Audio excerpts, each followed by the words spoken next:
ஆச்சி royal gulab jamun packs ஒன்று வாங்கினால் ஒன்று இலவசம். அழகி இஸ் லைக் மை என்னோட ஒரு நர்சரி டு காலேஜ். பொண்ணுக்கு அவங்க லைஃப்ல நிறைய விஷயங்கள் மிஸ் பண்ணியிருப்பாங்க, கிடைக்காம போயிருப்பாங்க.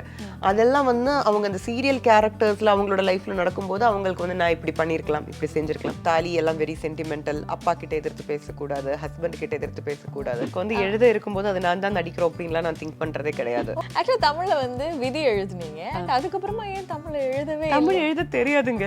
இந்த மாடு வர அப்படி இப்படி பண்ணுவோம், அது கண்ணெல்லாம் பெருசா இருக்கும். எனக்கு அப்பப்போ லைட்டா பயம் வர வரும். நான் மலையாளியா இருந்தது சொல்லலாமான்னு எனக்கு தெரியல. வெளியில எல்லாம் போகும்போது very rarely people use to recognise me.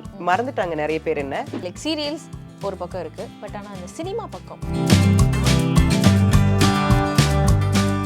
Vikatan வியூவர்ஸ்க்கு Vijay நெல்லோட ஒரு பெரிய ஹாய். இன்னைக்கு என் கூட யார் இருக்கிறாங்க அப்படின்னு சொல்லி பார்த்தோம்னா, சச் பியூட்டி வித் பிரெயின்ஸ்ன்னு சொல்லணும்.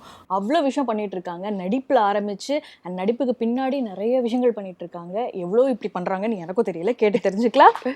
Beautiful Lydia ball. அண்ட் ஆனால் அது வந்து ரியல் அப்சரா அப்படின்னு தான் சொல்லணும். எதனால அப்சரா அப்படிங்கிற ஒரு பேரை வந்துட்டு நீங்க எடுத்து பண்ணிட்டு இருக்கீங்க? அப்சரான்ற பேரை நானா எடுக்கல, எனக்கு விகடன் கொடுத்த name Apsara. All credits goes to Vikatan தான். ஃபர்ஸ்ட் என்னோட ப்ராஜெக்ட் வந்து நான் தமிழ்ல தான் நான் ஃபர்ஸ்ட் நடிக்கிறோம். அப்போ நடிச்ச போது அழகி சீரியல், இது விகடனோட ப்ரொடக்ஷன். ஸோ எனக்கு அந்த சீரியல்ல அந்த கேரக்டரோட நேம் தான் அப்சரா.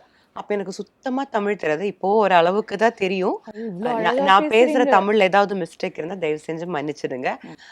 அப்போ வந்து எனக்கு இல்ல என்னோட நேம் அப்சரா இல்ல லிடியா பால் அப்படின்னு சொல்ற அளவுக்கு எனக்கு தமிழ் தெரியாது. ஓகே. அண்ட் நான் நினைச்சதை விட அது பீப்புள் கிட்ட நிறைய ரீச் ஆயிருச்சு அந்த டைம்ல அந்த project. So people started calling me Apsara. நானும் வந்து எனக்கு அது கொஞ்சம் நல்ல ரெக்கக்னைசேஷன் கொடுத்துருச்சு. உண்மையிலுமே எனக்கு அதுக்கப்புறம் வந்து செக்கு கூட அப்சரான்ற நேம்ல வந்து நான் திருப்பி எல்லாம் வாங்கியிருக்கேன். ஓகே. அந்த அளவுக்கு போயிருச்சு. தென் அதுக்கப்புறம் வந்து அடுத்த சீரியல் அடுத்த ப்ராஜெக்ட்ஸ் எல்லாம் வந்த போது இட்ஸ் பிகம் மை நேம். அப்படிதான் அப்சரா வந்துருச்சு. டிஜிட்டல் மார்க்கெட்டிங்ல நீங்க வந்துட்டு லைக் ஒரு ஸ்டடிஸ் பண்ணி அண்ட் மாடலிங் பண்ணிட்டு இருக்கும்போது உங்களுக்கு வந்து அழகி அமையுது. அண்ட் லைக் இவங்க வந்து சீரியல் கட் அவுட்டா அப்படின்ற மாதிரியான விஷயம் வந்து எங்க இருந்தோ விகடனுக்கு வந்து தோணி இருக்கு இல்லையா? ஆமா. உங்களை அப்ரோச் பண்ணும்போது உங்களுடைய தாட் ஃபர்ஸ்ட் என்ன இருந்தது? எனக்கு அப்ரோச் பண்ணும்போது எனக்கு என்னன்னா, ஐ வாஸ் ஆல்ரெடி ஒர்க்கிங். என்னோட காலேஜ் ஒரு பிஜி பண்ணிட்டு இருக்கோம், நான் ஒர்க் பண்ணிட்டு இருக்கோம். ஸோ நான் வந்து அந்த டைம் வந்து ஜூனியர் லெக்சராக தான் ஒர்க் பண்ணுறோம். என்னை பொறுத்த வரைக்கும் எனக்கு இந்த 9 to 6 ஒர்க் பிடிக்கவே பிடிக்காது. பெர்மிஷன் கேட்கறது, அங்கே போகிறது. But somehow I like teaching. அது நான் இல்லைன்னு சொல்ல மாட்டேன். பட் எனக்கு அங்கே இருக்கிற சில கட்டுப்பாடுகள் கொஞ்சம் கஷ்டமாக இருந்தது. எனக்கு என்னோட பேஷன் ஃபாலோ பண்ணணும்னு ஆசை இருந்தது. விகடன் வந்தது எனக்கு வந்து எனக்கு தெரிஞ்ச ஒரு என் கூட நடித்த ஒரு ஆர்டிஸ்டோட ஹஸ்பண்ட் வந்து விகடனில் மேனேஜராக இருந்தாங்க. அவர் மூலம் தான் இன்னைக்கு கூப்பிட்டேன். அப்போ ரவி சார் தான் அழகியோட டைரக்டராக இருந்தார். ரவி சார் பெருசா எனக்கு வந்து ஒரு என்ன சொல்றது, நடிச்சு காட்டு அந்த மாதிரிலாம் ஒண்ணுமே சொல்லல. நான் இந்த மாதிரி நம்ம உட்கார்ந்தோம் பேசணும். அவர் வந்து என்ன எப்படி ஜட்ஜ் பண்ணேன்னு எனக்கு தெரியல. ஓகே நாங்க அதுக்கப்புறம் நெக்ஸ்ட் டே ஷூட்டிங் வர சொன்னாங்க. நான் நினைச்சேன் என்ன வந்து இப்படி ஆடிஷன் பண்ணி இப்படி நடிக்க அப்படி ஒண்ணுமே இல்லை. அவங்க வந்து சொல்லி தந்தாங்க. ஆனா அவங்க வந்து ரொம்ப பேஷண்டா உட்காந்து like is like very sensible director. என்னோட ஃபர்ஸ்ட் டைரக்டர் அவர் தான், லைக் மை குரு. அவர் வந்து எனக்கு அந்த அளவுக்கு எனக்கு உட்காந்து ஹெல்ப் பண்ணியிருக்காங்க. லாங்குவேஜ்ல இருந்து எப்படி பிஹேவ் பண்ணணும், எப்படி பார்க்கணும். நான் வந்து வேற எதுவுமே ஃபாலோ பண்ணதில்ல. அவங்க என்ன சொல்றாங்களோ அது அப்படியே ஒரு கான்சென்ட்ரேஷன்ல கத்துக்கிட்டோம். It's like my school. அப்படிதான் நான் வந்து அதுக்கு வந்தேன். தென் ஸ்லோலி நான் சொன்னல, எனக்கே தெரியாது இது எவ்வளோ ரீச் இருக்கு. விகடன் சீரியல் 10 மணிக்கு போட்டேன். அப்போ நம்ம ஒரு ஸ்ட்ரீட்ல நடந்து போனா எல்லா வீட்ல இருந்தும் அந்த அந்த ஆட் முடிச்சு அந்த அழகியோட ஒரு சாங் இருக்கும், அதுதான் கேட்கும் எவ்ரி ஸ்ட்ரீட் அந்த டைம்ல எல்லாம் சன் டிவில. ஸோ அந்த அளவுக்கு அது ஒரு ரீச் கொடுத்தது. ஸோ இப்போதானே இந்த சோஷியல் மீடியா, இன்ஸ்டாகிராம், யூடியூப் எல்லாம் டைம் இட் ஹேப்பன்ட். ஓகே. ஆக்சுவலா ஆஃப்டர் ஆல் தீஸ் இயர்ஸ் இவ்ளோ ப்ராஜெக்ட்ஸ்லாம் பண்ண பிறகும் அழகி உங்களோட ஃபர்ஸ்ட் ஸ்டார்ட் இல்லையா? பட் ஆனா உங்களுக்கு ஒரு ஆக்ட்ரஸா உங்களுடைய ஆக்டிங்கை வந்து எவ்வளோ அழகா மோல்ட் பண்ணி உங்களுக்கு வந்து அழகி கொடுத்தது? See every profession even though நம்ம இந்த காலத்தில் சர்வைவ் ஆகிற எந்த ஒரு ப்ரொஃபஷனலாக இருந்தாலும் அதுக்கு ஒரு ஸ்டடீஸ் தேவைப்படுது, அதுக்கு ஒரு கிரவுண்ட் தேவைப்படுது இல்லை. ஸோ என்னை பொறுத்த வரைக்கும் அழகி இஸ் லைக் மை என்னோட ஒரு நர்சரி டு காலேஜ் இல்லை நர்சரி டு ஒரு ஸ்கூலிங். என்னோட அழகி சீரியல் தான் எவ்ரி ப்ராஜெக்ட். இப்போ கூட இன்னைக்கு நடித்தா கூட அந்த ப்ராஜெக்ட்லேருந்து நம்ம அந்த டேரக்டர் சொல்றதை நம்ம கற்றுக்கிட்டு தான் ஆகணும். The same way when I came to அழகி everything, each and everything, Ravi sir everything எனக்கு வந்து சொல்லி கொடுத்துட்டு தான் இருந்தாங்க. எப்படி நிக்கணும், எப்படி பார்க்கணும், எப்படி பேசணும். எனக்கு தமிழே தெரியாது. பட் இருந்தாலும் அதுல எனக்கு இப்பவும் ஞாபகம் இருக்கு. அதோட அசோசியேட் டைரக்டர் கண்ணன்னு சொல்லிட்டு. ஓகே. அந்த சார் வந்து எனக்கு தமிழ் வராதுன்னு சொல்லி எனக்கு ப்ராம்ப்ட்ல இருந்து எவ்ரிதிங் என்ன அப்படி மோல்ட் பண்ணியிருக்காங்க. Okay. So it is like my என்னோட ஒரு ஸ்கூலிங் எஜுகேஷன் தான் சத்தியத்துல அழகின்றது ஒன்று. Very nice. லைக் ஒரு எஜுகேட்டரா இருக்கிறீங்க, ஆக்டரா இருக்கீங்க, அண்ட் ஆல்சோ ஸ்கிரிப்ட் ரைட்டிங். ஒரு ரைட்டரா இருந்து அண்ட் லைக் உங்களுடைய சீரியலுக்கு நீங்களே எழுதணும், நீங்களே நடிக்கணும் அப்படின்னும் போது have exciting it was? Actually it is really எப்படி சொல்றது, நம்மளுக்கு இதுக்கு எல்லாமே ஒரு பேஷன் இருக்கணும். இது வந்து ஒரு வேலையா பார்க்கக்கூடாது. இது வந்து ரொம்ப பிடிச்சி செய்யணும். இப்போ எனக்கு இது ஒரு வேலையா இல்லைன்னா அதில் ஒரு கஷ்டமா இருக்கிறதா இன்னைக்கு வரைக்கும் எனக்கு நடிக்கிறதுல தோணுனதே இல்லை. பிகாஸ் எவ்ரி மூமெண்ட் நான் ஒரு ஒரு நாள் அங்கே போய் அந்த மேக்கப் பண்ணி அந்த சாரி கட்டி அங்கே அந்த கேரக்டரை உட்காந்தா வாட் எவர். இப்போ நான் வந்து கேரளாவில் இப்போ அப்சரானா அந்த கேரக்டர், மீனாட்சின்னு அந்த கேரக்டரில் தான் நான் இருக்கிறோம். ஸோ அதுலேருந்து நான் மார்னிங்லேருந்து ஈவினிங் வரைக்கும் மீதி லைஃப் என்னோட ப்ரெஷர் ஒர்க் எல்லாமே நான் மறந்துடும். ஈவினிங் அந்த சாரி எல்லாம் கழட்டி அந்த மேக்கப் திருப்பினதுக்கு அப்புறம் தான் நான் வந்து என்ன லிடியாவா யோசிப்பேன். அந்த அளவுக்கு எனக்கு அது எப்படி சொல்றது, நம்மளுக்கு இருக்கிற நிறைய ரியல் டைம் ப்ரெஷர்லேருந்து எனக்கு அது ஒரு ரிலீஃப் கூட கொடுத்துருக்கு. ஸோ எவ்ரி திங் நம்ம வந்து ஒரு மந்த்ல வந்து 15 days தான் கண்டிப்பாக ஒரு சீரியலுக்கு ஷூட் நடக்கும். அப்போ நான் அந்த 1 to 15 days வந்து நான் இதுக்கான பிளான்ஸ் பண்ணுவேன். என்ன ஸ்டோரி பண்ணணும், எவ்ரி திங். இதுக்கான ஒரு டீம் இருக்கு எனக்கு. கோ ரைட்டர்ஸ் இருக்காங்க, டைரக்டர் சார் எல்லாருமே இருக்காங்க. So will have a discussion. என்ன பண்ண போறோன்றதை நாங்கள் ஒரு ப்ரீ பிளான் பண்ணிப்போம். அது வந்து சேனல்ல இருந்து அப்ரூவல் எடுக்கணும். So then only we will move to the scripting. ஸ்கிரிப்டிங்க்கு வந்து நான் ஒன்லைன் கண்டென்ட் தான் கொடுக்குறோம். டயலாக் எழுதுறது பிரேம்னு சொல்லிட்டு இன்னொருத்தர் இருக்காங்க. ஸோ அவங்க டயலாக் கொடுப்பாங்க. ஸோ இது எல்லாமே எனக்கு இந்த டீம் இருக்கிறதுனால தான் முடியுது. ஒண்ணுமே வந்து என்னோட சிங்கிள் எஃபர்ட் கிடையாது. Every thing it's a team effort. So finally அந்த டீம், அந்த அண்டர்ஸ்டாண்டிங், எந்த ஈகோ இல்லாமல் நம்ம ஹாப்பியா ஓப்பன் மைண்டடா ஒர்க் பண்றதுனால கடவுள் புண்ணியத்துல நல்ல அவுட்புட் வருது. ஏதோ ஒரு லக்கு, ஏதோ ஒரு சந்தோஷம். அண்ட் எவ்ரி டைம் அந்த அவுட்புட் வரும்போது, அந்த டிஆர்பி வரும்போது அந்த ஒரு நம்பர்ஸ் நம்மளுக்கு ஒரு ஹாப்பினஸ் கொடுக்குது, ஒரு சாட்டிஸ்ஃபேக்ஷன் கொடுக்குது. தமிழ்லயுமே டிஆர்பிக்கு ஏத்த மாதிரியே வந்து ஸ்டோரி லைன் மாறிட்டே வரும், ஸ்கிரிப்ட் வந்து லைட்டா இருக்கும் இல்லையா? சோ மலையாளம்ல எப்படி அது ஒர்க் அவுட் ஆகுது? எல்லா லாங்குவேஜ்லுமே சீரியல் வந்து ஒரு ஆர்ட் தான். At the same time serial is a business too. So நம்ம அதை அண்டர்ஸ்டாண்ட் பண்ணி அதை புரிஞ்சுக்கிட்டு தான் ஒர்க் பண்ணணும். இப்போ நான் எழுதுறது மட்டும் அப்படின்னு நினைச்சேன்னா ஐ கேன் ஆன்கணும் books. So it is a business. நிறைய பீப்புள் பார்க்குறோம், அவங்களுக்கு பிடிச்ச மாதிரி நம்ம அந்த அவுட்புட் கொடுக்கணும். ஸோ சினிமா சீரியலுக்கும் நிறைய டிஃப்ரென்ஸ் இருக்கு. லேடிஸ் நிறைய பார்க்கறதுனால அவங்க எக்ஸ்பெக்ட் பண்ற நிறைய விஷயங்கள் இருக்கு. ஆக்சுவலி குட்டி குட்டியான விஷயம் தான். ஒரு லேடி இல்ல ஒரு பொண்ணுக்கு அவங்க லைஃப்ல நிறைய விஷயங்கள் மிஸ் பண்ணிருப்பாங்க, கிடைக்காம போயிருப்பாங்க. அதெல்லாம் வந்து அவங்க அந்த சீரியல் கேரக்டர்ஸ்ல அவங்களோட லைஃப்ல நடக்கும்போது அவங்களுக்கு வந்து நான் இப்படி பண்ணிருக்கலாம், இப்படி செஞ்சிருக்கலாம். So what I am thinking, ஒரு சின்ன விஷயமா இருந்தாலும் ஒரு குட்டி மெசேஜ் வர ஜெனரேஷனுக்கு கொடுக்க முடிஞ்சா we are so happy about it.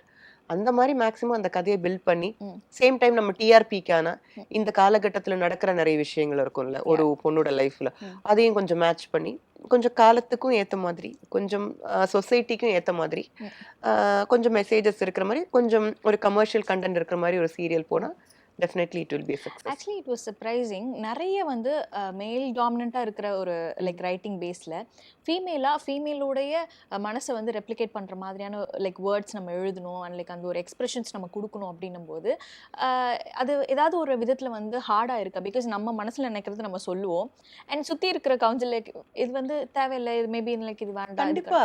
So how do you face that? See, initially நான் ஆரம்பிச்ச காலகட்டத்துல இருந்த யாருமே வந்து வாங்க நீங்க சூப்பரா எழுதுனீங்க உட்காருங்க அப்படின்னு யாருமே சொன்னது கிடையாது. இல்ல நீங்க நல்லா அப்படி என்னமே சொன்னது கிடையாது. நானுமே வந்து it is a very big struggle. So initially வந்து யாருமே நம்மளுக்கு ஒரு கை கொடுக்க மாட்டேன்.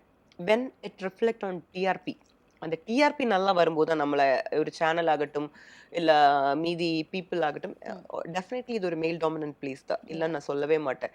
ஸோ நம்மளை ஒரு ஃபீமேல் ஆகட்டும் இல்லை நம்மளோட ஏஜுக்கு தகுந்த மாதிரி ஆகட்டும் நம்மளை அதில் அக்செப்ட் பண்றேன்றது வந்து இட் இஸ் நடிக்கிறத விட it is not even easy.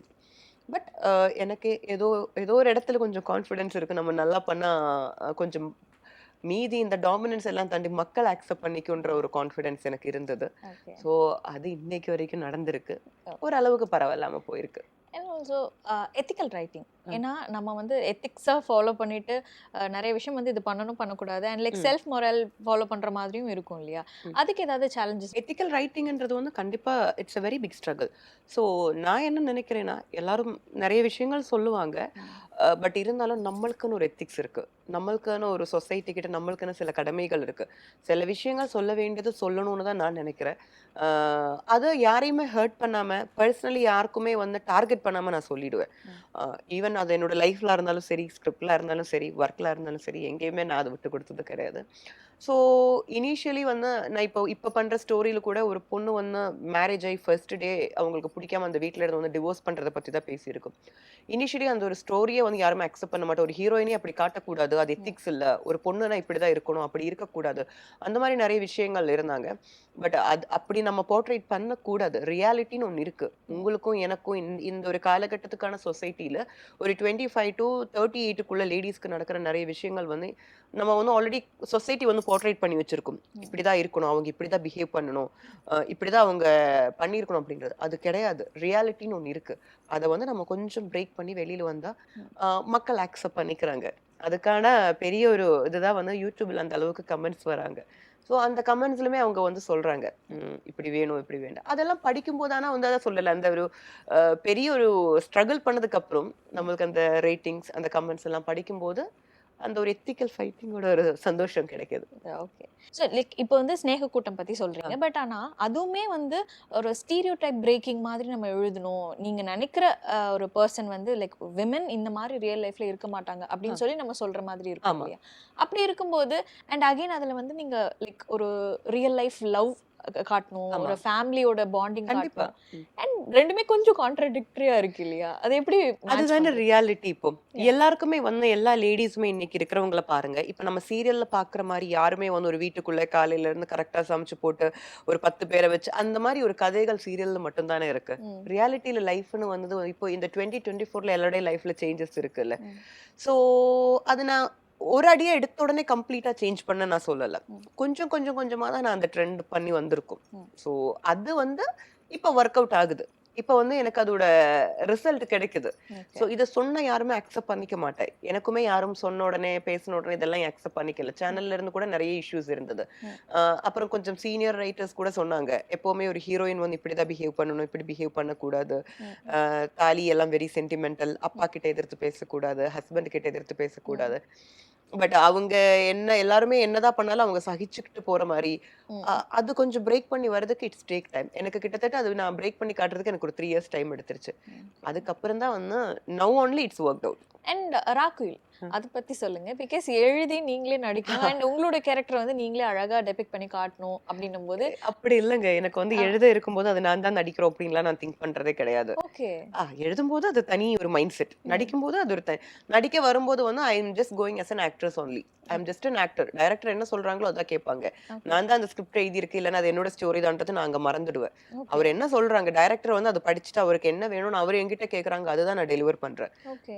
நான் என்னைக்குமே வந்து இது நான் தான் எழுதியிருக்கேன், அதனால இப்படிதான் பண்ணணும், அப்படி அப்படி நான் நம்மளுக்கு அந்த அளவுக்கு எல்லாம் நம்ம வளரல. ஓகே. நம்ம வந்து நம்மளோட ஏஜ் எல்லாம் நம்மளோட எக்ஸ்பீரியன்ஸ் வச்சு ஏன்னா ஒரு டைரக்டருக்கு ஒரு ஸ்கிரிப்ட் கிடைச்சேன்னா அவருக்கு அதை படிச்சு பார்த்துட்டு அதை எப்படி வந்து மக்களுக்கு காட்டணும்ன்ற ஒரு தாட் அவருக்கு இருக்கும். ஓகே. ஸோ நம்ம வந்து இமேஜினேஷன் தான், அந்த இமேஜினேஷன் ரியாலிட்டி ஆக்குறது அவர் தான். Okay. So I will just மார்னிங்கே நான் கரெக்டா வந்து கரெக்ட் டைமுக்கு ரெடி ஆயிடுவேன். செட்டுக்கு வந்துடும். டைரக்டர் அதை எடுத்து படிச்சுட்டு எனக்கு என்ன இதுதான் நீங்க பண்ணணும்னு சொன்னா நான் அதுதான் பண்ணுவேன். இல்ல சார் நான் இப்படிதான் வெரி வெரி ரேர்லி இந்த ஷூட்டுக்கு முன்னாடியான டிஸ்கஷன்ல எல்லாம் நம்ம பேசுவோம். ஓகே. அங்க லொகேஷன்ல நான் என்னைக்குமே போட்டேன், நான் அந்த மாதிரி ஒரு இன்டராக்ஷன் இருந்தது. இந்த மாதிரி ஒரு வாக்குவாதமோ இல்ல சம்திங் லைக் வந்து ஒரு எப்படி சொல்றது, வேண்டாம் இது வந்து அப்படின்னு சொல்லும்போது உங்களுடைய ஒரு தாட், நான் எழுதும்போது இது நினைச்சு எழுதினேன், ப்ளீஸ் இது வைங்க, அந்த மாதிரியான ஒரு விஷயம் எங்க நடந்திருக்கு? இதுக்கு உண்மையா பதில் சொன்னா கண்டிப்பா இருக்கு. ஓகே. இருக்கு. ஆனா வந்து நான் சொல்றேன்ல, நம்மளுக்கு 2 வேலையுமே நம்ம இப்போ வந்து இது வந்து நம்ம ரொம்ப பர்சனலைஸ் எடுத்துடக்கூடாது. இது வந்து ஒர்க்கா பார்க்கணும். ரைட்டிங்ன்றது வந்து இட் இஸ் மை ஜாப். நடிக்கிறதுன்றது வந்து என்னோட job. So when I'm writing I am just a writer. நான் அதுல நான் தான் நடிக்கிறேன்றதெல்லாம் நினைச்சு எழுத மாட்டேன். இல்ல வேற எனக்கு இப்போ நம்மளுக்கு லொகேஷன்ல சில பேரை பிடிக்கும் பிடிக்காது அதெல்லாம் நினைச்சு எழுத மாட்டேன். அது வந்து எவ்வளவு டிஆர்பி வரும்னு நினைச்சு மட்டும்தான் நான் எழுதி கொடுக்கும். அதுக்கப்புறம் அங்க லொகேஷனுக்கு போனா ஐம் ஜஸ்ட் அன் ஆக்ட்ரஸ். நான் தான் எழுதுனேன்றது கம்ப்ளீட்டா மறந்துடும். அதே மாதிரி நம்ம ஒரு ஷெட்யூல்னா நம்ம கிட்டத்தட்ட 200 சீன்ஸ் எழுதி இருக்கோம். எல்லாம் மைண்ட்ல இருக்காது. அந்த ஸ்டோரி லைன் தான் மைண்ட்ல இருக்கும். அங்க போயிட்டு அவங்க அந்த டே என்ன கேட்குறோமோ அது நம்ம மேக்கப் பண்ணி நம்ம நடிக்கிறோம். அவ்வளவுதான். ரெண்டுத்தையுமே மிக்ஸ் பண்ணிட்டு வைங்களேன், இது ரொம்ப நம்மளுக்கு பர்சனலி எஃபெக்ட் ஆகும். நான் இப்படி நினைச்சேன், அவர் அப்படி பண்ணேன். அப்போனா அந்த ஒர்க்கே ஸ்மூத்தா போகாது. ஓகே. ஸோ எல்லா ரைட்டர்ஸுக்குள்ளேயும் கண்டிப்பா இது இருக்கும். நான் இதை நினைச்சு அவர் அதை எடுத்தேன்றது. பட் வெரி ரேர்லி இப்போ எனக்கு கேரளால எனக்கு கூட ஒர்க் பண்றது மனு சுதாகர் சார். அவர் எல்லாமே வந்து ஈகோ எல்லாமே ரொம்ப டவுன் டு எர்த்தான டைரக்டர்ஸ். அவங்க எல்லாமே அந்த ஷூட் ஆரம்பிக்கிறதுக்கு முன்னாடி we will have a discussion, one day discussion. So நம்ம கம்ப்ளீட்டா அந்த ஒன் லைன் படிச்சு என்னோட மைண்ட்ல இப்படி தான் சார், என்னோட மைண்ட்ல அந்த லேடி இப்படி பேசுற மாதிரி தான் சார் இருக்கு, இல்லைன்னா அந்த கேரக்டர் வந்து இப்படி தோல் இப்படி சாயற மாதிரி தான் சார் இருக்கு, இதெல்லாம் நான் வந்து அவர்கிட்ட சொல்லிடும். அவர் எல்லாத்தையும் கேட்டுட்டு அவருடையதான ஒரு சின்ன சின்ன சேஞ்சஸ் எல்லாம் பண்ணி அவங்க அது பெட்டரா அவுட்புட் கொடுப்பாங்க. ஸோ ரெண்டு சைடுமே இருக்கு. சில டைரக்டர் ஈகோ இருந்தா அதை மோசம் பண்றவங்களும் இருக்காங்க. சில பேர் நம்ம நினைச்சதை விட இன்டூ 10 டைம்ஸ் பெட்டர் பண்றவங்களும் இருக்காங்க. தமிழ்ல வந்து விதி எழுதுனீங்க. அதுக்கப்புறமா ஏன் தமிழ்ல எழுதவே தமிழ் எழுத தெரியாதுங்க. ஓகே. அப்ப எப்படி விதி எழுதுனீங்க? விதி வந்து I should say all my thanks for Saan media and Guruparan sir. Actually அவங்களுக்கு வந்து சேனலுக்கு கொடுக்கறதுக்கு they had to give 3 stories. அதுல இருந்து சேனல் வந்து ஒன்னு செலக்ட் பண்ணுவாங்க. ஆல்ரெடி அவங்க மைண்ட்ல ஒரு ஸ்டோரி இருந்தாங்க. சோ அந்த டம்மியா ஒரு A and B ன்னு சொல்லி ஒரு ஆப்ஷன் கொடுக்கணும்ல, அதுக்காக எனக்கிட்ட ஒரு ஸ்டோரி கொடுத்தாங்க நானு. ஓகே. சோ எதுவுமே பிளான்டு கிடையாது. சோ அப்படி கொடுத்ததுல எனக்கு தெரியல அது ஏதோ கடவுள் புண்ணியமா லக்கா எல்லாமே இருந்ததா. அன்னைக்கு அந்த விதின்னு கூட இல்ல, நேம் வேறதான் நான் கொடுத்திருந்தேன். ஸோ சேனல் அதை செலக்ட் பண்ணாங்க. ஜஸ்ட் அந்த கண்டென்ட் மட்டும் தான் கொடுத்தேன். அதை டெவலப் பண்ணது, டயலாக் பண்ணது எல்லாமே வந்து செல்வம் சாரும் அவங்களோட டீம்ஸா பண்ணாங்க. நான் ஜஸ்ட் அந்த ஒரு ஸ்டோரி கொடுத்து அந்த ஸ்டோரி செலக்ட் ஆயிடுச்சு, அவ்வளவுதான். அண்ட் தமிழ் சீரியல்ஸ்லயுமே வந்துட்டு நிறைய பாசிட்டிவிட்டி அப்படியே அள்ளி தெளிக்கிற மாதிரி தான் கேரக்டர்ஸ் எல்லாம் இருந்தது. அண்ட் லைக் நீங்க ப்ளே பண்ணதுமே வந்துட்டு அழகி, இளவரசி, பொம்மலாட்டம், பைரவி எது எடுத்துக்கிட்டாலுமே வந்துட்டு லைக் வந்து உங்களை அப்படியே ஒரு மகாலட்சுமி அப்படிதான் இருக்கணும். ஒரு அழகான குடும்ப பெண்ணா குடும்ப குத்துவிளக்கு அப்படிதான் இருந்திருக்காங்க. அப்படி இருக்கணும்ல. லைக் வந்து நடிக்கும் போது எனக்காவது தோணி இருக்காரு, நான் அதெல்லாம் இல்லடா அந்த மாதிரி. எனக்கு தோன்றதோ இல்லையோ என் பக்கத்துல இருக்கிற என்னோட ஃப்ரெண்ட்ஸ் எல்லாம் இருப்பாங்க. இப்ப நம்ம வந்து ஒரு இத்தனை எபிசோட் நடிக்கிறோம். அப்போ அந்த சீரியல்ல நம்மளுக்கு எல்லாருமே ரொம்ப ஃப்ரெண்ட்ஸா இருப்பாங்கல்ல. அப்போ ஃப்ரெண்ட்ஸ் எல்லாம் கிண்டல் பண்ணுவாங்க, உனக்கும் இந்த கேரக்டருக்கு சம்பந்தமே இல்ல, அந்த மாதிரிலாம் கொஞ்சம் கிண்டல் பண்ணுவாங்க. பட் இட்ஸ் நான் அதை என்ஜாய் பண்ணி பண்ற ஒரு process. But I like to do. அதனால நானும் அப்பப்ப நினைக்கும், கடவுளே நான் இன்னைக்கு கூட என் வீட்டுல கூட இப்படி எல்லாம் நான் ஒரு நாள் கூட பண்ணது இல்லையே, அப்படியெல்லாம் நினைச்சிருக்கேன். பட் இத்தனை வருஷம் ஜேர்னில வந்துட்டு உங்களுக்கு ஒரு பர்டிகுலர் சீன், நான் வந்து இது கண்டிப்பா நான் இல்ல, ஆனா நான் வந்து நடிக்கணும், பட் ஆனா ஒரு அப்படியே எல்லாத்தையும் கண்ட்ரோல் பண்ணிட்டு ஓகே நான் நடிக்கிறேன் பாரு அப்படின்ற மாதிரியான ஒரு சீன் அப்படின்னா ஞாபகம் இருக்கா ஏதாவது? எனக்கு வந்து நடிச்சதுல வந்து எனக்கு அப்படி ரொம்ப இது இல்ல, இதோட ஆப்போசிட் நடந்திருக்கு. பொம்மலாட்டம் நடிக்கும் போது வந்து என்னோட இன்ட்ரோடக்ஷன் சீன்ஸ் எல்லாம் எடுப்பாங்கல்ல, அப்ப வந்து ஒரு ஊர்ல கொண்டு போயிட்டு ஷூட் பண்ணாங்க. அங்க வந்து எனக்கு கூட நடிக்கிறதுக்கு ஒரு மாடு இருக்கு. ஓகே. மாடு, உண்மையான மாடு. ஐ அம் எ பெட் லவர். எனக்கு அந்த பெட் லவர்னுக்கு நமக்கு பப்பீஸ் எல்லாம் பிடிக்கும். அதுக்காக மாடெல்லாம் பிடிக்காது, எனக்கு பயம். காலையிலேயே வந்து நான் வந்து கரெக்ட் டைமுக்கு ரெடி ஆகி வந்துரும். நான் வர்றதுக்கு முன்னாடியே மாடு வந்துரும். மாடு கரெக்டா அவங்க வீட்டுல இருக்கிறவங்க கொண்டு வந்து கட்டிடுவாங்க. இப்ப வந்து எப்படின்னா அந்த மாடு கிட்ட உட்காந்து பக்கத்துல உட்காந்து டயலாக் எல்லாம் பேசணும். இந்த மாடு வர அப்படி இப்படி பண்ணுவோம், அது கண்ணெல்லாம் பெருசா இருக்கும். எனக்கு அப்பப்ப லைட்டா பயம் வர வரும். இதுல என்னன்னா நம்ம வர சம்டைம்ஸ் நைட் ஷூட் எல்லாம் போகும், 2 மணி வரைக்கும் நடிக்கும். ஆனா மாடு எப்படின்னா கரெக்டா 6 மணி ஆயிடுச்சு, அதோட இது அந்த கட்டு ஓபன் பண்ணிச்சு, அது தனியா அது வீட்டுக்கு போயிடும். அப்ப நான் மைண்ட்ல சொல்ல, நம்மளுக்கு கூட இந்த அளவுக்கு தெளிவா இல்ல, மாடெல்லாம் கரெக்டா அதுக்கு வீட்டுக்கு போயிடுது சார் அப்படின்னு சொல்லுவேன். ஆனா அது கூட ஒர்க் பண்ணது வந்து எனக்கு ஒரு என்ன சொல்றது, ரொம்ப சேலஞ்சிங்கான ஒரு எக்ஸ்பீரியன்ஸா இருந்தது. நான் வந்து அதான் நம்ம என்னதான் ஒரு பெட் லவரா இருந்தாலும் நம்ம வீட்டுல பப்பி எல்லாம் இருந்தா கூட ஒரு மாடு கூட அது ஒர்க் பண்றோம் அப்படின்றது வந்து என்ன பொறுத்த வரைக்கும் கொஞ்சம் ஃபர்ஸ்ட் ஃபியூ டேஸ் கொஞ்சம் கஷ்டமா இருந்தது. அதுக்கப்புறம் கொஞ்சம் பழகிட்டேன். ஆனா ஃபைனலி ரொம்ப ஷெட்யூல்ஸ் எல்லாம் வரல, 1 or 2 ஷெட்யூல்ஸ் தான் அது வந்தது. பட் எனக்கு அந்த சீன்ஸுமே ரொம்ப பிடிக்கும். எனக்கு அதை நான் பண்ணதுலே வந்து எனக்கு ஒன் ஆஃப் த ஃபேவரட்.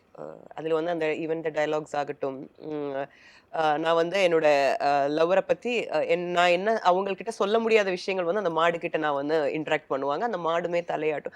அதோட ரியாக்ஷன்ஸ் எல்லாம் அவங்க வெயிட் பண்ணி எடுப்பாங்க அந்த மாடு. இப்போ டாக்ஸ்க்கெல்லாம் கொஞ்சம் கம்யூனிகேட் பண்ண முடியும்ல, இப்போ மாடுக்கெல்லாம் வந்து அந்த மாதிரி கம்யூனிகேட் பண்ண முடியாது. அதுக்கிட்ட ஒரு ரியாக்ஷன் எப்படி இருக்கிறது, ஆனா வந்து எடிட் பண்ணி ஃபுல்லா அவுட்புட் பார்க்கும்போது மாடு நான் பேசுறதுக்கெல்லாம் ரியாக்ட் பண்ண மாதிரி இருக்கும். அது வந்து அந்த டீம் ஆகட்டும், டைரக்ஷன் டிபார்ட்மெண்ட் ஆகட்டும், அது எல்லாருமே அது எப்படி பண்ணேன்னு நான் ரொம்ப யோசிச்சிருக்கேன். அழுகுற சீன்ஸ்லாம் இருக்கும்ல. ஆ. நீங்க சொன்னீங்க கிளிசரின் போட்டு ஃபுல்லா இப்படிதான் இருக்கும் அப்படின்ற மாரி. பட் ஆனா என்னைக்காவது ரொம்ப எமோஷனலா பர்சனல் லைஃப்ல உங்களுக்கு லைக் ரொம்ப டவுனா ஃபீல் ஆயிருந்திருப்பீங்கல்ல. அண்ட் இந்த சீன் இருக்கும்போது அப்படியே ரியலா அழுத மாதிரியான ஒரு எஸ், சீன். அதெல்லாம் இருந்திருக்கு. அது எனக்கு இங்க சென்னையிலலாம் நடிக்கிற டைம் வந்து என்னோட இனிஷியல் ஸ்டேஜஸ் தான். ம். அப்ப எனக்கு வந்து நான் எப்படி லொகேஷனுக்கு வருவேன்னா, ஹாய் இன்னைக்கு ஷூட்டுக்கு போறோம். போறோம், நம்ம மேக்கப் பண்றோம், நெறைய ட்ரெஸ் பண்றோம். அந்த ஒரு சந்தோஷத்துல தான் வரும். ம். அந்த கேரக்டர புரிஞ்சு இல்ல அந்த ஸ்டோரிக்குள்ள போய் அந்த அளவுக்குலாம் அந்த ஒரு சீரியஸ்னஸ் எனக்கு அந்த டைம்லலாம் இல்ல. ஓகே. எனக்கு நான் பண்ற ஒர்க்கோட சீரியஸ்னஸுமே எனக்கு அழுகையெல்லாம் பண்ணும்போது இட் இஸ் ஜஸ்ட் லைக் அந்த அளவுக்கு நான் உண்மையாலே சீரியஸ். எனக்கு அதோட இப்ப நினைக்கும்போது தான் அது எவ்வளோ பெரிய விஷயமா இருந்திருக்குன்னு எனக்கு இப்ப தெரியுது. ம். அப்ப வரும்போதெல்லாம் நான் வந்து அந்த அளவுக்கு சீரியஸா இருக்கேன்னு கேட்டா உண்மையிலுமே இல்ல. நம்மளோட ஏஜ், கிடைச்ச ஆப்பர்ச்சுனிட்டி அது வந்து நம்மளுக்கு அப்ப புரியாது. அதுக்கப்புறமா வந்து அந்த ஒரு ஒரு ஒரு ட்ராவல்க்கு அப்புறம் நான் வந்து எனக்கு தெரிஞ்ச ஒரு செகண்ட் பொம்மலாட்டம் எல்லாம் முடிச்சதுக்கு அப்புறம் ம். மலையாளத்துல வந்து அந்த ஒரு டைம் ஒரு கேப்க்கு அப்புறம் தான் நான் மலையாளத்துல நடிக்கிறோம். அப்போ வந்து நம்மளோட லைஃப்ல நடந்த எக்ஸ்பீரியன்சஸ், ம். நம்மளோட லைஃப்ல நடந்த லாஸ் இதெல்லாமே நம்ம பார்க்கும்போது அங்க சில சீன்ஸ் எல்லாம் நடிக்கும்போது சில விஷயங்கள் பார்த்தா இப்பெல்லாம் வந்து எனக்கு கிளிசரன் இல்லாமலும் அழுக முடியும். அது வந்து நம்மளோட லைஃப் வந்து நம்மள மோல்ட் பண்றது. அப்போ வந்து பார்த்தேன்னா வந்து கிளிசரின் கொடுத்தா மட்டும் தான் அழுதுருக்கு. இப்பல்லாம் வந்து சில விஷயங்கள் குட்டி குட்டியான ஒரு சின்ன விஷயம் நெனச்சு பார்த்தா கூட நம்மளுக்கு உண்மையாலுமே அந்த எமோஷன்ஸ் வரும். இல்லன்னா அந்த ஸ்டோரி இப்ப அந்த ஒரு மென்டலி எனக்கு எனக்கு தெரிஞ்சு எனக்கு இப்ப அந்த மெச்சூரிட்டி இருக்குன்னு நான் நம்புறேன். பொம்மலாட்டம் சீரியல் வந்து முடிஞ்சு இவ்ளோ நாள் ஆன பிறகும் நீங்க லைக் கௌரி கூட இன்னும் டச்ல இருக்கீங்க. அண்ட் ரீசென்ட்டா ஃபோட்டோலாம் வேற ஆ பார்த்தோம். ஆமா, ஆமா. அண்ட் அவங்களுடைய பாண்ட் அவங்க கூட எப்படி அண்ட் ரீசென்ட்டா அவங்க வேற வந்து பார்த்துருக்கீங்க. ஆமா. அவங்க வந்து எனக்கு கிட்டத்தட்ட இத்தன வருஷமா இருக்கிற என்னோட ஒரு உண்மையான ஃப்ரெண்ட். நாங்க வந்து அதுக்காக ரெகுலரா ஃபோன் பண்றதோ, ரெகுலரா பேசுறதோ, கான்டாக்ட்லோ கிடையாது. பட் எனி டைம் எனக்கு எப்போ ஒரு தேவையோ, ஒரு எமர்ஜென்சியோ தேவையோ, ஏதோ ஒரு கஷ்டமோ இருக்கும்போது ஃபோன் பண்ணா, அவங்க என்னைக்குமே என்னோட லைஃப்ல எந்த எதிர்பார்ப்புமே இல்லாம எல்லாருமே வந்து நம்ம ஒரு ஆர்டிஸ்ட்டா இருக்கட்டும், வாட்டெவர் நம்மளோட எப்பவுமே நம்ம வின் பண்ணத எல்லாரும் பார்ப்பாங்க. ம். நம்ம லாஸ் பண்ண நெறைய இடங்கள் இருப்பாங்க. நம்ம பண்ணி நம்மளுக்கு வந்து நெறைய பேக் பைட்டிங்ஸ் கிடைச்சது. இல்ல நம்மளுக்கு லைஃப்ல வந்து நெறைய பேக் ஆன டைம், லோ ஆன டைம்ஸ் இருப்பாங்க. யாஹ்! அதெல்லாம் நான் கோ த்ரூ பண்ணும்போது அவங்ககிட்ட தான் ஷேர் பண்ணியிருக்கேன். அண்ட் எவ்ரி டைம் நாங்க 2 பேருமே நெறைய டிராவல் பண்றவங்க. எங்க போனாலும் இதெல்லாம் பண்ணுவாங்க. ம். ஸோ எப்பவுமே எனக்கு வந்து அவங்க வந்து எப்பவுமே ஒரு எனக்கு சில விஷயங்கள் நல்லது இல்ல. நீ பண்ணது தப்புன்றது கூட அவ எனக்கு எடுத்து சொல்லுவா. ம். இதுதான் நீ பண்ணது சரி அப்படின்றது சொல்லு. அந்த அளவுக்கு எனக்கு வந்து ரொம்ப உண்மையான ஒரு ஃப்ரெண்ட். ஓ! எனக்கு அவங்க மோர் ஓவர் நான் வந்து சிங்கிள் கிட். ஸோ எனக்கு more over she is like my sibling மாதிரி. Tamil serial and Malayalam serial 2ம் பண்ணியிருக்கீங்க. அ, அண்ட் 2மே லைக் இண்டஸ்ட்ரி வைஸும் சரி, அ, வொர்க்கிங் எக்ஸ்பீரியன்ஸும் டிஃபரெண்ட்டா இருக்கும்ல. ஸோ ம். அத பத்தி எங்களுக்கு கொஞ்சம் சொல்லுங்களேன். உண்மையாலுமே தமிழ் தான் நல்லா இருக்கு. Okay. Tamil it's like more நான் மலையாளியா இருந்தது சொல்லலாமான்னு எனக்கு தெரியல. Okay. Malayalam industry is more like அவங்க ஒரு ஃபேமிலி மாரி. ம். அவங்க எல்லாருமே சேட்டா, சேச்சி ம். அந்த ஒரு போண்ட் ஒரு வீட்டுக்குள்ளேயே ரொம்ப ஒரு கம்மியான பீப்பிள் வச்சு தான் ஒரு ஒர்க்கே நடக்கும். ம். ஆனா சென்னை சீரியல் இட்ஸ் லைக் இங்க நம்ம ஃபர்ஸ்ட் இங்க வொர்க் பண்ணும்போது இங்க கிடைச்ச ஃபெசிலிட்டீஸ் ஆகட்டும், இங்க இருக்கிற ஒரு ப்ரொஃபஷனல் வே ஆகட்டும், ம். It is completely different. ஆனா மலையாளம் கொஞ்சம் கூட கொஞ்சம் ஒரு சின்ன இண்டஸ்ட்ரி தான். அவங்க கொடுக்குற ஃபெசிலிட்டீஸ்ல இருந்து அங்க அங்க எல்லா விஷயத்துலயுமே கொஞ்சம் சேஞ்ச் இருக்கு. ஓகே. பட் அங்க இருக்கிற ஸ்டோரீஸ், ம். அங்க இருக்கிற மேக்கிங் அது வந்து கொஞ்சம் நம்மளுக்கு க்ளோஸ் டு ஹார்ட் தான். அதுல அதான் சொன்னேன்ல, எனக்கு நான் நெறைய ப்ராஜெக்ட் இன்னைக்குமே பண்ணது கிடையாது. எனக்கு ம். இப்ப கூட கையில நம்பர்ல கவுண்ட் பண்ண ப்ராஜெக்ட் தான். எல்லாமே நல்ல ப்ராஜெக்ட். காட்ஸ் கிரேஸ் எல்லாமே சக்சஸ் தான். அதனால வந்து எனக்கு இங்க சில விஷயங்கள் அட்வான்டேஜ் இருந்தா கூடயும், அங்க சில விஷயங்கள் கம்மியா இருந்தாலும், ஆ அது வந்து நம்மளுக்கு பேலன்ஸ் ஆயி போகுது. அ ஆனா வொர்க்கிங் கம்ஃபர்ட்ன்னு பார்த்தா தமிழ் தான். ஓகே. நம்மளுக்கு வந்து வொர்க்கிங் டைம் ஆகட்டும், ம். அண்ட் வாட்டெவர் எல்லா விஷயத்திலுமே reach everything like remuneration everything வந்து நம்ம கம்பேர் பண்ணி பார்த்தா Tamil is always best. But Malayalam வந்து இன்னும் கொஞ்சம் close to heart, close to the people அந்த மாதிரி. அண்ட் ஆக்டிங் ஒரு பக்கம் இருக்கு. அண்ட் ஸ்கிரிப்ட் ரைட்டிங் ஒரு பக்கம் இருக்குன்னா, உங்களுக்கு பிசினஸும் ஒரு பக்கம் நீங்க வந்து பண்ணிட்டு இருக்கீங்க. தி இவா. ஸோ லைக் உங்க ஸ்டோர் பத்தி கொஞ்சம் சொல்லுங்க. த ஈவா வந்து என்னோட childhood dream and passion. Wow! எல்லாமே ஆக்டிங்கும் எல்லாமே என்னோட பேஷன் தான். ம். பட் ஈவான்றது வந்து எனக்கு சின்ன வயசுல இருந்தா நான் எங்கேயாவது நம்மள கல்யாணத்துக்கெல்லாம் வீட்ல இருந்து கூட்டிட்டு போவாங்கல்ல. ம். ஸோ அவங்க என்ன ட்ரெஸ் வேர் பண்றாங்க, என்ன ஜுவல்லரி போட்டிருக்காங்க, ம். என்ன மேக்கப் பண்ணியிருக்காங்க, ம். என்ன கலர் காஸ்டியூம் இதெல்லாம் பார்க்கறதுக்கு எனக்கு சின்ன வயசுல இருந்து பிடிக்கும். ஸோ பேசிக்கலி எனக்கு வந்து சீரியலே நான் நடிக்கிறது வந்து நல்லா ட்ரெஸ் பண்றது, நல்லா மேக்கப் பண்றதுக்காக தான். இனிஷியலி ஆரம்பத்துல வரும்போது கூட அழகிலலாம் வரும்போது கூட வை ஐ லைக் அழகி மீன்ஸ் எனக்கு அந்த நல்ல காஸ்டியூம் வேர் பண்ணி நல்லா சாரி எல்லாம் கட்டி நிக்க பிடிக்கும். ஓகே. அதுக்கப்புறம் தான் வந்து ஆக்டிங், கேரக்டர், ஸ்டோரி எல்லாம் அதுக்கப்புறம் தான் நான் யோசிச்சிருக்கோம். ம். வரும்போது எனக்கு அவ்வளவுதான் தெரியும். ம். இப்பதான் இந்த அளவுக்கெல்லாம் நம்ம நினைக்கிறோம். அப்ப சின்ன வயசுல நம்ம இதுக்கெல்லாம் போகும்போது த வே ஒரு பிரைட் ரெடி ஆகுறது எனக்கு அது பார்க்க ரொம்ப பிடிக்கும். ஓகே. அப்போ நான் என்ன பண்ணியிருக்கேன்னா, அப்போ இப்ப இமேஜின் பண்ணிப்போம். நம்ம ஒருத்தருக்கு இந்த கலர் பண்ணா எப்படி இருக்கும், அப்படி இருக்கும். ஸோ ஒரு பிரைட ரெடி பண்றதுன்றத என்னோட தாட் ப்ராசஸ் இருந்தது. ம். தென் நான் வந்து அந்த கொஞ்சம் எனக்கு ஆஃப்டர் ஐ திங்க் பொம்மலாட்டம் எனக்கு கெரியர்ல ஒரு பிரேக் வந்துருச்சு. ம். ஸோ அந்த time I wanted to do something for my passion. இல்லைன்னா எனக்கு தனியா ஏதாவது பண்ணணும் அப்படின்னு ஒரு ஐடியா என்னோட மைண்ட்ல வந்தது. ஸோ காலையில ஒரு ஃபேஸ்புக் பேஜ் ஆரம்பிக்கிறோம். காலையில இதை பத்தி நினைக்கிறோம். ஈவினிங் ஒரு ஃபேஸ்புக் பேஜ் ஆரம்பிக்கிறோம். ஓகே. அப்படிதான் ஆரம்பிச்சோம். என்னோட வீட்ல இதே மாதிரி ஒரு பெட்ரூம்ல தான் நான் ஆரம்பிச்சோம். Okay. I never started a shop. Ah. அதுக்கப்புறம் ஃபர்ஸ்ட் எனக்கு ஒரு பிரைடு வந்து ஒரே ஒரு பிரைடு எனக்கு ஃபேஸ்புக் பேஜ் பார்த்து வந்தது. ஓகே. என்னை பொறுத்த வரைக்கும் எனக்கு அது ஒரு பெரிய விஷயமா இருந்தது. ம். அப்படி ஒரு வீக்ல எனக்கு ஒரு மந்த்லி வந்து இனிஷியலி எல்லாம் ஒரு 4 பிரைடு வந்தால் பெரிய விஷயம். அப்படிதான் நான் ஆரம்பிச்சோம். ஆ. அப்படி ஆரம்பிச்சதுல இருந்தா நம்ம இன்னைக்கு பாக்குற ஈவா டாட்டன் வந்தது. ஓகே. ஆனா அதுக்கு எப்படி சொல்றது, நீங்க இப்போ பார்த்த அந்த சக்சஸ் தான் பார்த்தேன். அது ஆரம்பத்துல இருந்து நிறைய ஸ்ட்ரகிள்ஸ், அதுக்காக நிறைய நம்ம ஒர்க் பண்ணியிருக்கோம், ம். நிறைய ரிஸ்க் எடுத்திருக்கோம். ஆனா நல்லபடியா போயிருச்சு. இன்னைக்கு வரைக்கும் வந்த பிரைட்ஸ் எல்லாருமே கவுன்ஸ் தான் நம்ம மெயினா டிசைன் பண்றோம். ம். அது எப்படின்னா ஒரு பொண்ணு வரும்போது அவங்களுக்கு ஒரு பட்ஜெட் இருப்பாங்கல்ல. ம். So everybody can't afford so much. Yeah. So அவங்களோட பட்ஜெட்ல அவங்களுக்கான ஒரு கவுன் எப்படி டிசைன் பண்ணலாம். ஸோ சில பேர் வந்து நினைப்பாங்க, நான் குண்டா இருக்கேன் எனக்கு கவுன் போடலாமா, நான் ரொம்ப ஷார்ட்டா இருக்கேன் எனக்கு கவுன் போட. அப்ப அவங்களுக்கு அவங்களோட மெஷர்மெண்ட்ல ஒன்று ரெடி பண்ணி கொடுக்கறது எப்படி, ம். அந்த ஒரு கான்செப்ட்ல தான் ஆரம்பிச்சோம். ஸோ என்னோட ஒரு பெரிய ட்ரீம் தான் அது. ஓகே. ஸோ அதுக்காக பண்ணோம். அதான் சொன்னல இந்த ஒரு 9 இயர்ஸ் ஜேர்னி இப்போ அது. ம். ம். ம். ஸோ காட்ஸ் கிரேஸ் அது நல்லபடியா வந்துருச்சு. இப்போ ஆல் த குளோப் கஸ்டமர்ஸ் இருக்காங்க. நல்லபடியா நடக்குது. லைக் சீரியல்ஸ் ஒரு பக்கம் இருக்கு. பட் ஆனா அந்த சினிமா பக்கம் உங்களுக்கு போகிறதுக்கான ஒரு ஆசை இருக்கா? என்னைக்காவது வந்து இல்லங்க. இல்ல எனக்கு அது நிறைய பேர் கேட்டிருக்கேன். நான் அன்னைக்கும் அதே ஆன்சர் தான் இல்ல. ஏன்னா வந்து எனக்கு சீரியல் வந்து ஒரு 7 to 9 ஜாப் மாதிரி. ஓகே. சென்னையில வீட்ல இருந்தா நம்ம வீட்ல இருந்து போயிட்டு வந்துடலாம். கேரளால இருந்தாலும் எனக்கு ஈஸியா போயிட்டு வந்துடலாம். ஓகே. சினிமானா வந்து நம்மளுக்கு ஒரு புது இது வந்து ஒரு கிட்டத்தட்ட ஒரு 2-3 இயர்ஸ் ஜேர்னி சீரியல்ஸ். ம். ம். So it's like a family. நான் கம்ஃபர்டபுளா இருக்கேன். சினிமா வந்து நான் என்னைக்குமே ட்ரை பண்ணதும் இல்ல. எனக்கு அது எப்படி அது ஒர்க் ஆகும்னு எனக்கு பெருசா ஐடியா இல்ல. சீரியல் வந்து இப்போ இதுல நான் செட் ஆயிட்டேன். எனக்கு கம்ஃபர்டபுளா இருக்கு. இந்த ஜேர்னி நான் ஓகேயா இருக்கு.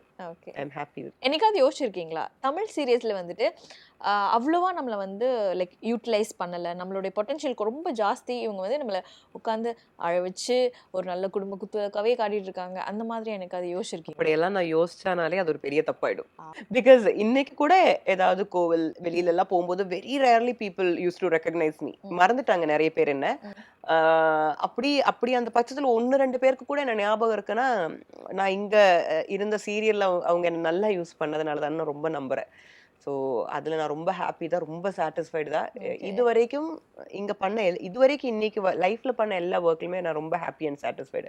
எதுவுமே பிளான் பண்ணி பண்ணதில்லை, பட் பண்ண எல்லாத்துலயுமே நான் ரொம்ப ஹாப்பி தான். Thank you for your valuable time. Thank you. இவ்வளோ விஷயங்கள் பொறுமையா நான் கேட்குற எல்லாத்துக்குமே வந்து with your like full on ஸ்மைலோட நிறைய விஷயங்கள் பேசினதுக்கு ரொம்ப ரொம்ப நன்றி. எனக்குமே ரொம்ப ஹாப்பியா இருந்தது. When it's come to an interview, நான் சொன்ன 8 இயர்ஸ்க்கு அப்புறம் நான் சென்னையில் வந்து ஒரு இன்டர்வியூ பண்ணேன். அண்ட் மோரோவர் இட்ஸ் விகடனோட இன்டர்வியூன்னு சொன்ன போது இட் இஸ் லைக் நம்மளோட வீட்டுக்கு திருப்பி வந்த மாதிரியான ஒரு ஃபீல் இருந்தது. I'm so happy. So thank you so much for this. Aachi royal gulab jamun packs 1 வாங்கினால் 1 இலவசம்.